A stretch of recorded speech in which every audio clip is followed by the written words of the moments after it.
हमने कॉल लगाया 15 से 20 बार, लेकिन कॉल रिसीव नहीं हुआ। उस समय मैं अपना मोबाइल फोड़ दिया, मोबाइल अपना भी फोड़ दिया। फिर उसके बाद जब मैं भाई को जिला अस्पताल लेके पहुंचा, हमारी बहन लोगों ने पहुंचा, तो फिर मैं भी पहुंचा वहाँ पे। उस समय कोई भी प्रशासन वहाँ मौजूद नहीं था, सिर्फ हम और एक हमारे चचा का लड़का, एक खाला का लड़का। पूरी रात गुजरे क्योंकि अपराधी देखिए पकड़ा भी नहीं गया और प्रशासन हमारे साथ वहाँ मौजूद भी नहीं था। जिसमें हमने 112 नंबर पे कॉल किया, तो 112 नंबर जब पुलिस प्रशासन आई उसके बाद 2 से 5 मिनट रुकी, उसके बाद वो चली गई। लगभग 10 उस बजे आई, उसके बाद चली गई। फिर मैं सुबह उठने के बाद भी कॉल लगाया, कॉल रिसीव नहीं हो रहा है एसपी साहब का। फिर हमने क्या किया, आईजी साहब को कॉल किया। जब आईजी साहब को कॉल किया तो सिर्फ उसके बाद पुलिस आई है। पुलिस कब आई है? 12 बजे आई है। उसके बाद फिर क्या हुआ कि भाई की पोस्टमार्टम के लिए तैयारी करने लगी। अगर ऐसे ही चलता रहे तो क्या होगा? न्याय हमको चाहिए, न्याय ऐसा चाहिए कि अब तक गिरफ्तार भी नहीं हुए वो लोग। गिरफ्तारी मान लीजिए चल रही है, लेकिन हमें न्याय ऐसे नहीं कुछ होगा।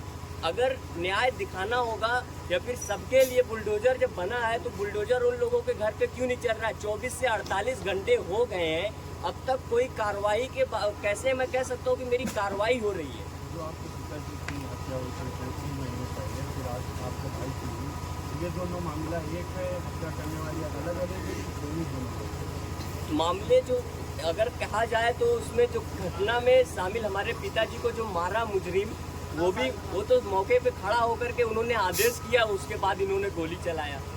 उसके बाद अब ये मामला अब यहाँ तक भी आ रहा है कि जो हमारा बयान दे रहे हैं, जो गवाही दे रहे हैं, उनको भी धमकी दिया जा रहा है। और जो हमारे भाई की शादी हुई है, उसके 2 छोटे बच्चे, उनकी देखभाल कौन करेगा और हमारी सुरक्षा कौन करेगा? 2 बार मेरी जान बची है, अब तक क्या कार्रवाई हो रही है? मांग को लेकर आप लोग गए थे, अभी तक दफन नहीं किए थे, क्या मांग थी? मांग साहब हमारी ये हुई थी कि एसपी साहब यहाँ आए, कल से लेकर के परसों तक अभी तक हमसे हमारी बात नहीं हुई। हमने कॉल लगाया, जैसा कि बताया कि फोन नहीं लगा, मोबाइल तोड़ दिया हमने। मैं ये कहना चाह रहा था उनके सामने, बात मैं अपनी ये रखना चाह रहा था कि अगर उनको अगर पकड़ा नहीं जा रहा है, 24 से 48 घंटे हो गए, क्यों ना उनका घर गिराया जाए। मेरा आशा ये है कि जब सबके लिए बुलडोजर बना है, सबका घर गिराने के लिए, तो उन लोगों का घर क्यों नहीं गिराया जा रहा है? आश्वासन आपको कुछ मिला कि नहीं? अब तक कुछ नहीं मिला। उसके बाद हमारे थाने सराय ख्वाजा से जैसा कि इंस्पेक्टर साहब आए, बात किया उन्होंने कि मैंने बात किया और बात भी करवाया। साहब ने कहा कि जैसा है कि आप मिट्टी दे दीजिए, उसके बाद हम साहब से बात करें, आपसे बात करवा दे रहे हैं। तो हम चाह रहे थे कि यहाँ आए, लेकिन चाहा उन्होंने ऐसा, तो बात माननी पड़ी। बात इसलिए हमने मान लिया। अब उन्होंने अपने बातों को रख दिया तो हमने कहा कि रख देते, लेकिन हमारी बात दिल की नहीं हुई।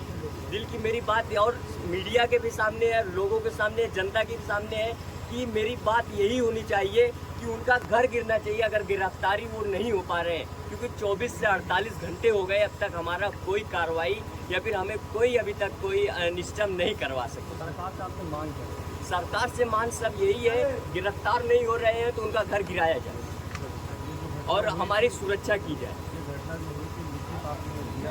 जी, हमने लिखित भी दिया, जिनमें नाम भी दिया, हम जैसा कि नाम भी बता दिया, मिंटू यादव, अनुज यादव, जितेंद्र यादव। इससे पहले भी अपराधी कुछ किया? जी, मिंटू भाई बता सकता हूँ कि जैसा कि मिंटू यादव, इन्होंने भी ऑलरेडी 302 का मुजरिम में हत्या किया है। इन लोगों का असलहा सप्लायर और दिन दहाड़े अगर गोली चलाना छोटी बात नहीं है, क्योंकि पहले से इस मामले में हमने पहले राजेश कुमार शुक्ला, जो कि थाना सराय ख्वाजा में पिछले जो हमारे पिताजी की हत्या हुई थी, जिसमें हमने ये भी नाम बताया कि मिंटू यादव ने ही असलहा उनको दिया। पूरी तरह से बात को पता चल गया था, अरमान ने बता भी दिया था कि असलहा इन्होंने दिया है, लेकिन उसके ऊपर कार्रवाई तब भी नहीं हुई थी। आज ये अगर कार्रवाई हुई थी, आज ये घटना देखने को नहीं मिली थी। 30 तारीख को उन्हीं लोग ने और वही व्यक्ति ने और वही सब लोगों ने मिलकर के हमारे भाई की हत्या कर दी।